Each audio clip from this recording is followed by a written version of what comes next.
On today's episode of the Daily Edit, we talk about the different ways to achieve a film look inside of Snapseed. Stay tuned.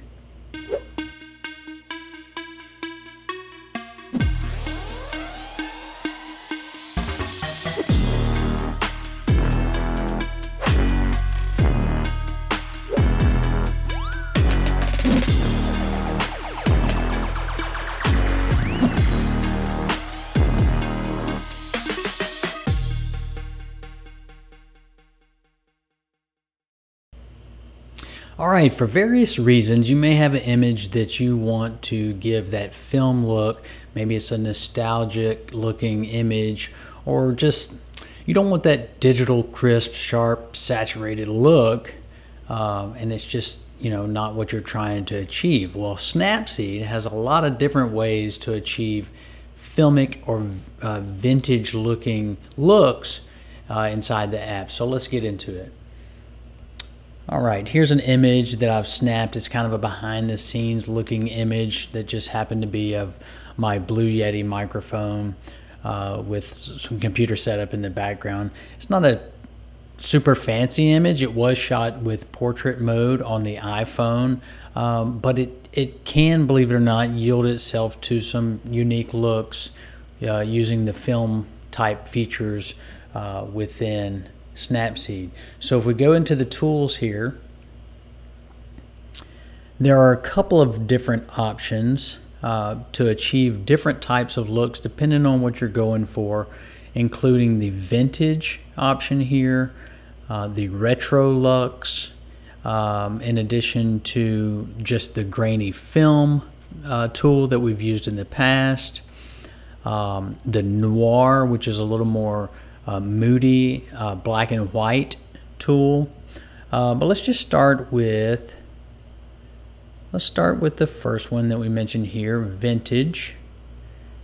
And you'll see, as usual in Snapseed, we've got a lot of options here across the bottom that instantly apply different film or vintage presets to our image, kind of like that one. And again, each of these kind of emulates a different vintage look. And as with all Snapseed features and tools, you can adjust the strength of the various tools within each preset.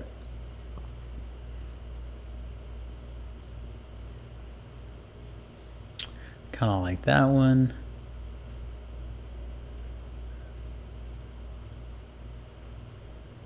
You can also, within this one, affect the blur of the edge to kind of emulate, again, that distorted edge of a vintage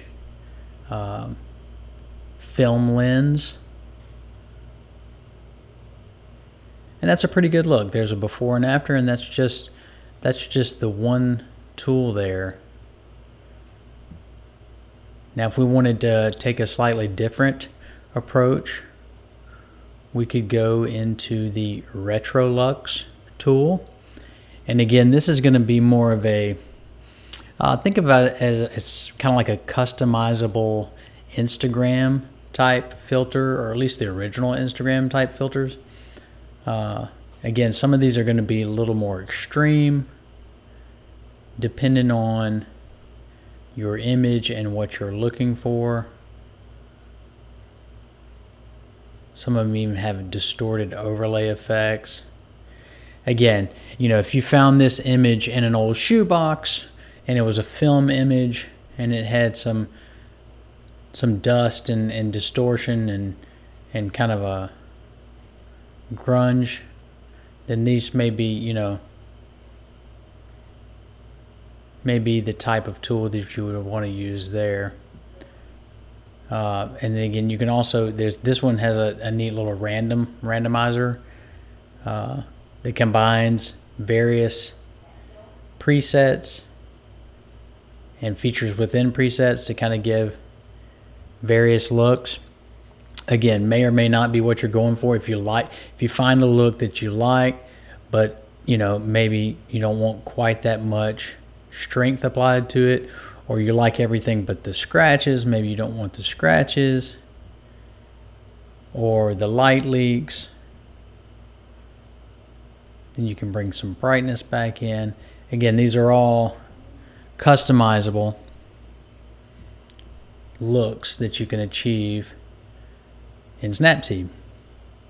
Again, noir is a little more like I said, the moody black and white, various black and white presets, duotones, sepia tones. That one actually looks pretty good there. Kind of a filmic look to it.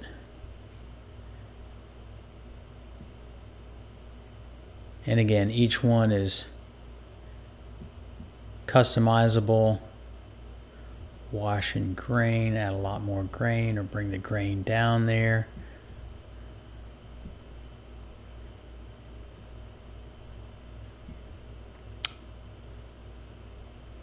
Another one that I don't use nearly as much because it is so extreme, but again, if you had an image that worked well for it, is the grunge feature here. So again, it's got a kind of a randomizer,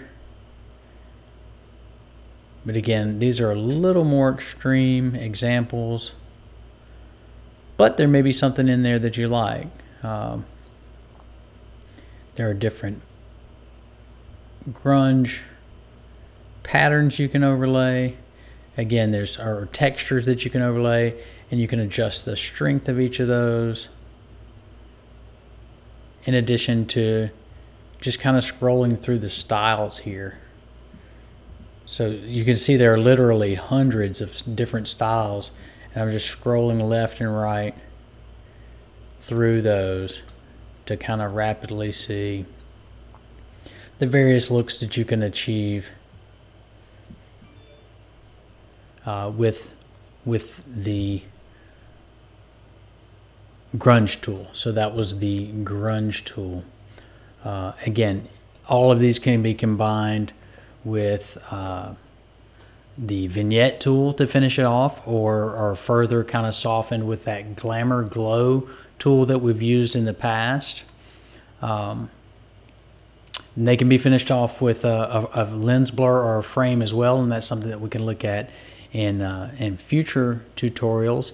But just wanted to kind of give a quick look at the various ways to achieve that kind of filmic look, to make your images look like they were either shot on film or just to have that kind of antiqued look, so that they're not so digital. It kind of gives just a certain feel, and your image may be right for that. And if so, that's a great way to achieve that. Thanks again for tuning in today to the Daily Edit.